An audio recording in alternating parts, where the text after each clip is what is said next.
Jacques Kiaboula aussi est allé en Zambie dernièrement, avec pour mission de faire quoi? De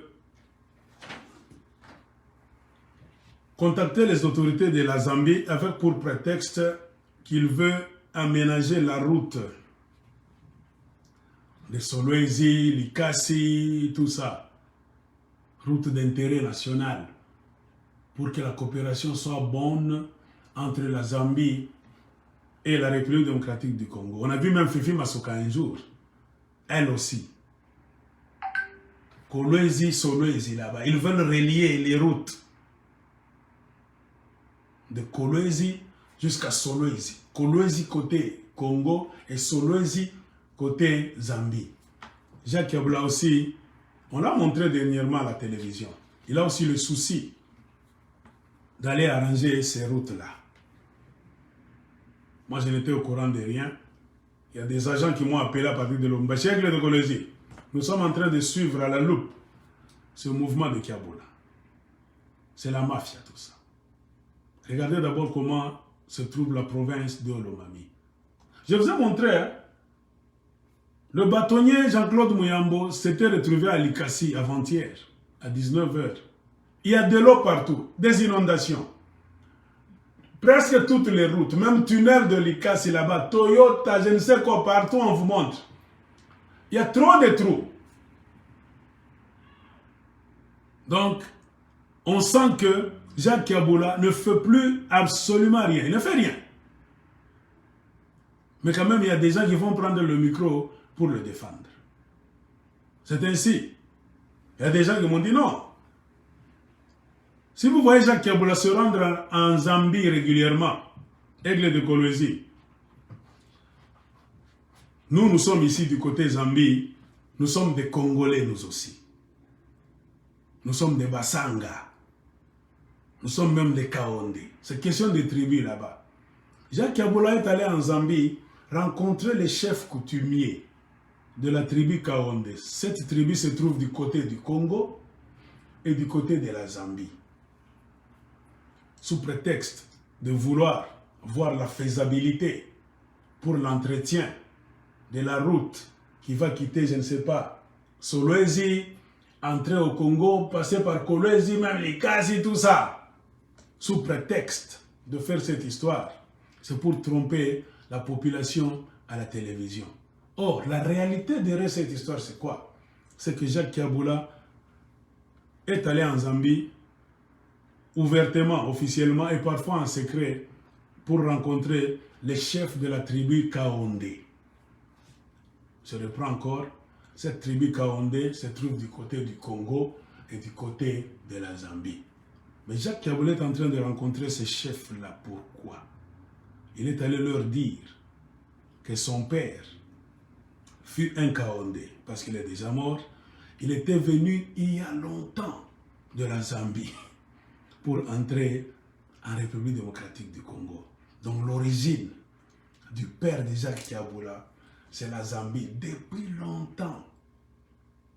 Donc moi, Jacques Kiaboula, je viens vers vous, les chefs coutumiers de la Zambie, je suis votre fils. Alors, gratuitement comme ça, non. Un gouverneur d'une province du Haut-Katanga qui traverse, qui entre en Zambie sous prétexte, on va faire la faisabilité pour voir comment asphalter la route pour arriver jusqu'à Solwezi, Kolwezi, Likasi, tout ça. Nous allons arranger. Fifi Masoka aussi, c'est vraiment démener pour que cette route soit arrangée. Nous ne parlons pas de Fifi Masoka. Nous parlons de Jacques Kiaboula. Ainsi, il est allé avoir une conversation avec le chef coutumier Kaonde du côté de la Zambie, s'autoproclamant fils d'un Kaonde qui était venu il y a longtemps. L'origine de son père, ils étaient venus du côté de la Zambie. Depuis longtemps là. Ça fait des années, des années. Alors, pourquoi tout ça? Pourquoi c'est nécessaire?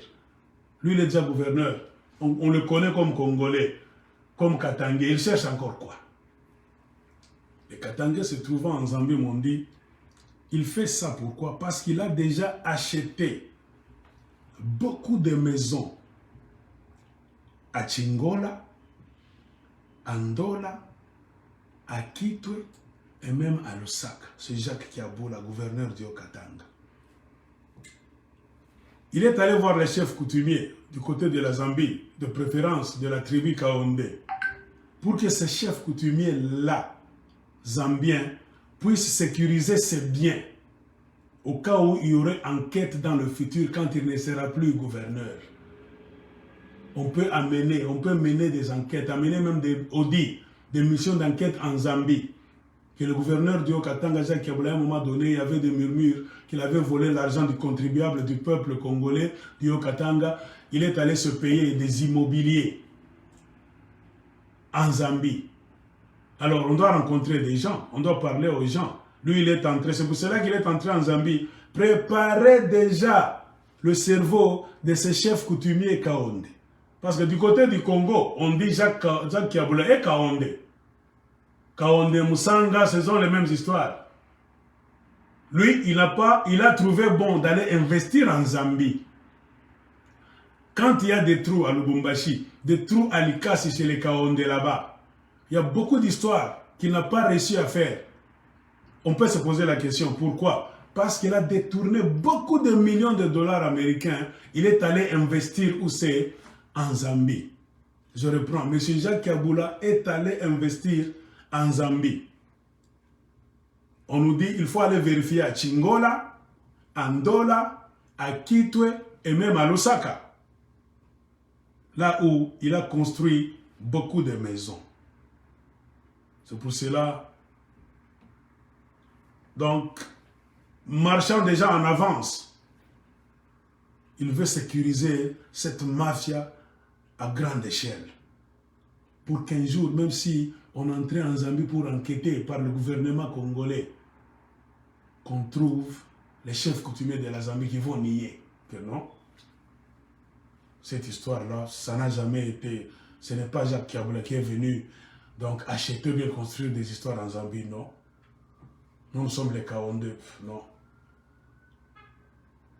C'est ça la mission. Donc, M. Jacques Kiaboula, en contact avec les chefs coutumiers zambiens, pour qu'ils puissent sécuriser ces histoires, au cas où il cessera d'être gouverneur du Haut-Katanga. Il aura déjà des affaires juteuses du côté de la Zambie, car il a donné même de l'argent aux chefs coutumiers côté zambien, et ils ont même fait des cérémonies. C'est-à-dire, ils sont d'accord.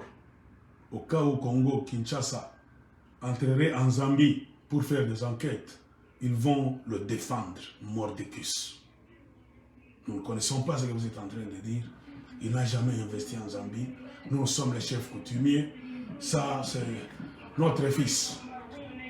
Bien sûr, les Kaonde côté Zambie, côté Congo, nous sommes les mêmes. Donc, il n'y a rien ici. Il est déjà allé préparer le terrain. Et qu'est-ce qu'il a construit de ce côté-là? Les gens qui nous ont donné l'information ont dit, il n'a pas seulement construit des maisons. Jacques Kiaboula a construit même des camps, qu'on appelle des complexes. Hein? Je ne sais pas comment je peux expliquer. En anglais, ce qu'on appelle comment? Des complexes. C'est-à-dire, il achète un quartier.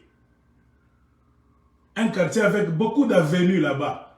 Hein? C'est comme une petite villa là. Un quartier là, les gens peuvent venir loger. Hein? Comme un camp de travailleurs là-bas, je ne sais pas, de la SNCC. On peut trouver, je ne sais pas, peut-être 200 familles. Il y a même des avenues, au nombre, je ne sais pas, de 7, 8, même 15 avenues. Donc un petit camp là-bas. Il a acheté plusieurs camps. Il a fait même construire. Il a acheté des terres. Il a fait construire des camps. Donc un petit quartier, c'est pour Jacques Kiaboula à côté Zambie. Donc à Chingola, Ndola, Kitwe et Lusaka. C'est pourquoi il fructifie des visites côté Zambie. Chaque fois. Les Kaonde de la Zambie et les Kaonde congolais vivant en Zambie, nous étions là, il est venu côté Zambie pour soudoyer les chefs coutumiers Kaonde de la Zambie. Lui qui se dit Wandani, vrai Katangé, congolais par excellence. Pourquoi n'a-t-il pas choisi d'investir au Katanga s'il est Katangais? Question mark. Wandani, il fait trop de bruit. Comprenez pourquoi l'argent disparaît maintenant.